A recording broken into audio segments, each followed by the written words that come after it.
Well, it's time. It's time for me to officially go on record about how I feel about this foundation. It's the Gressa Minimalist Corrective Serum Foundation. So I've been using this for probably about 5 months now. It has become my go-to foundation. I'm in love with it. That's the gist of this video. I'm gonna be doing my Beauty Heroes video right after this, so I thought it would just kind of be fun to show you what this foundation looks like. I get a lot of questions about the coverage. Because it's like a minimalist corrective serum foundation, I kind of thought that that meant it was going to be more like a BB cream or, you know, a tinted moisturizer, but it's not like that at all.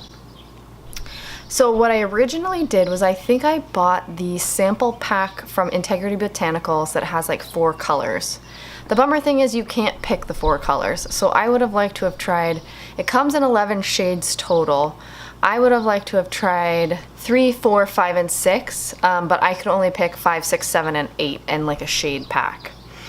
So I do believe Petit Vour has where you can buy just like the single pack. So that might be the way to go if you want to try this foundation. Like its name implies, it's a serum foundation, so it's literally pigment suspended in a serum. It comes in this eyedropper bottle. This is what it looks like. Right off the bat, you can see that's already one of my complaints, is that it's just messy. Like, this just feels like you only need 2 to 4 drops, and it just feels like that's messy. So that's one of my complaints. I wish they would put it in a pump. I mean, I wouldn't call it a complaint. I'd call it more like a constructive criticism. As someone who loves your foundation and plans to use it forever, please put it in a pump. Or offer a pump option, you know? Okay, so you do need to shake it well. It is literally, like I said, just pigment suspended in oils, so you definitely need to shake it. And I always do this trick. I found that if you don't squeeze out the eyedropper part and squeeze it back in, then sometimes the pigment the serum in the eyedropper won't get mixed well. So I am in the shade 5. So I've already prepped my face with the Josh Rosebrook Nutrient Day Cream. I find that to be a really nice base for this foundation. You only need 2 to 4 pumps. So what I do is like that. And I did go ahead, I've used the foundation without their brush, and then I've also used it with the brush that they sell to apply the foundation. It's a little softer and a little more angled than maybe you would find in a flat foundation brush, but I really like the brush application. So one of the things about this foundation is you really need to prep your face well. So I'm gonna go ahead and apply it to this side.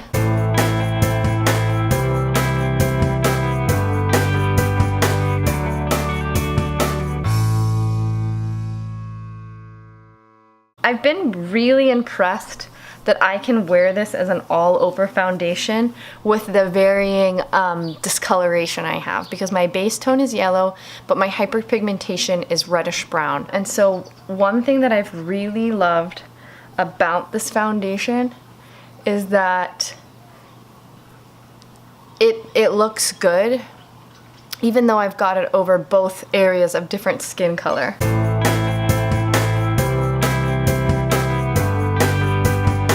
So now I'm getting ready to do one of my extreme close-ups.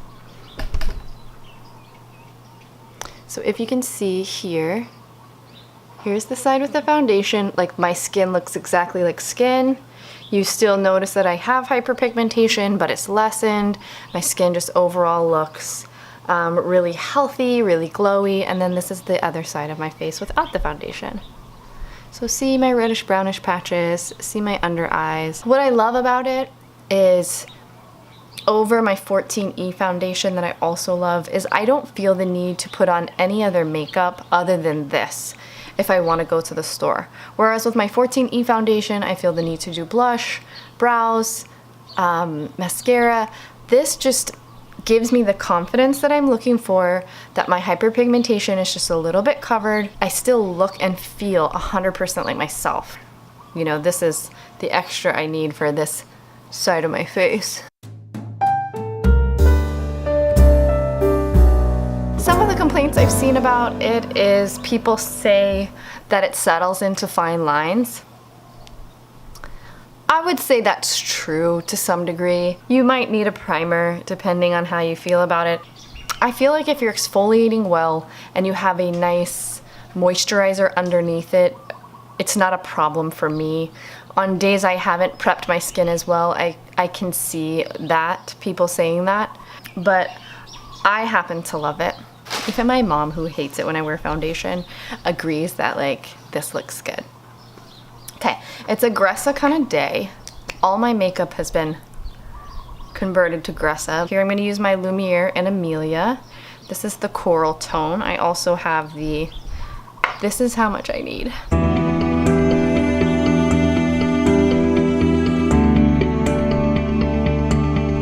God, I just adore their pigmentations. So insanely pretty. This is the Root Pretty one. I mentioned this in my February favorites that I've been using. I really like it. So far, so good.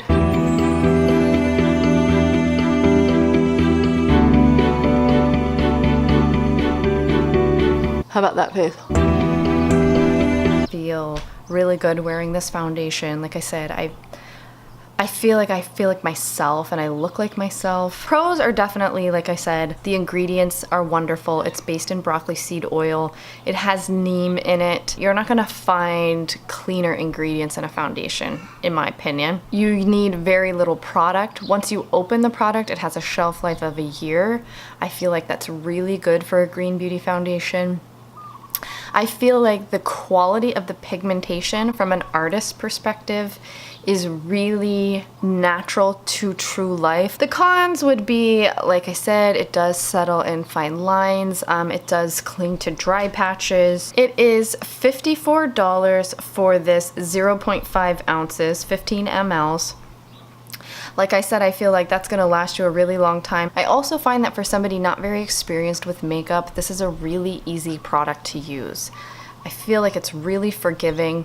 I feel like all of the Gressa line is that way. If you have any questions about it, ask me in the comments below.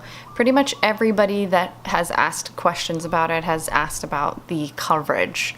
But I would say it's a medium, a solid medium coverage. Thanks for watching, guys. I'm getting ready to do my Beauty Heroes video, put that together, so tune in for that on Wednesday. Bye.